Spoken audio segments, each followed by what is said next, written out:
Bismillahirrahmanirrahim.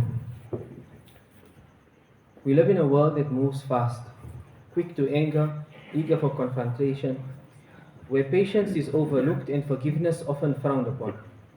We are taught that strength lies in dominance, in the ability to strike back decisively. But beneath that noise lies something far greater, the quiet power of forbearance. Forbearance is not passivity. It is composure when provoked, the courage to forgive when wronged, and the wisdom to respond with thought rather than impulse. Imagine the strength it takes to hold back anger precisely when retaliation feels justified. Islam calls this the true measure of power. As Allah subhanahu wa ta'ala reminds us in the verse of the Quran Kareem, from which we derive the mindset of today, which is the mindset of forbearance. وَلَمَنْ صَبَرَ وَغَفَرَ إِنَّ ذَلِكَ لَمِنْ عَزْمِ الْأُمُورِ. And whoever is patient and forgives, indeed that is of the matters requiring determination. This verse redefines strength for the early Muslims, who face daily injustice and humiliation. It calls us too in every moment of provocation to rise above instinct and choose restraint. When anger stirs, forbearance calls for restraint. When resentment demands revenge, forbearance invites forgiveness. When pride pushes for confrontation, forbearance chooses wisdom. The Prophet ﷺ embodied this with unmatched grace. At Ta'if, humiliated and wounded, he prayed for those who hurt him. Perhaps their children will believe. His mercy outlived their cruelty. At the conquest of Mecca, standing before those who had persecuted him, he forgave them and told them, "Go, for you are free." In one moment, hatred gave way to healing. His life teaches us that true strength is found in the heart that masters anger and responds with mercy. The same lesson echoed in the life of Ali bin Abi Talib radiallahu anh. In battle, sword raised over his enemy, the man spat in his face. In that instant, Ali radiallahu anh lowered his sword.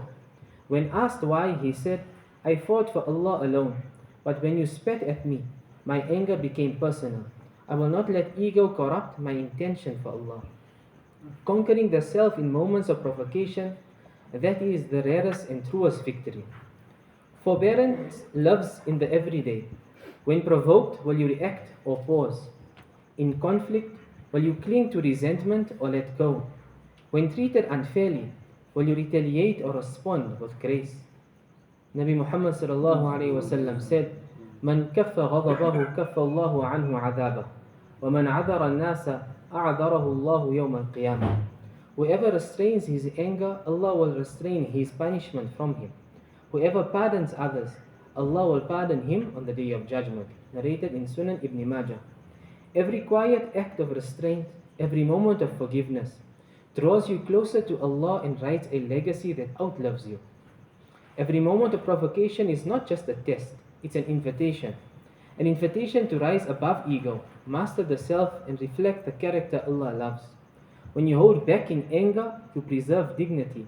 When you forgive, not because they deserve it, but because you seek Allah's pleasure, you free your heart. When you respond with calm in moments of chaos, you become a source of peace in a restless world.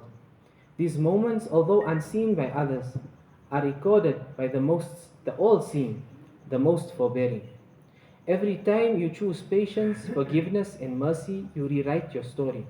You become a living example of strength, inspiring those around you, healing what was broken, and drawing closer to Allah's mercy. Your life will not be measured by grand moments, but by quiet choices made each day that shape your heart. Choose them with courage, hold to them with consistency, and love them with sincerity. For these are the moments that shape the soul you are becoming. In the end, the strongest heart is not the one that surrenders to anger nor vengeance, but the one that, in its hardest moments, chooses mercy, embraces patience, and forgives when revenge feels most deserved. This choice is yours. Let it shape the heart that you will one day carry back to the most forbearing.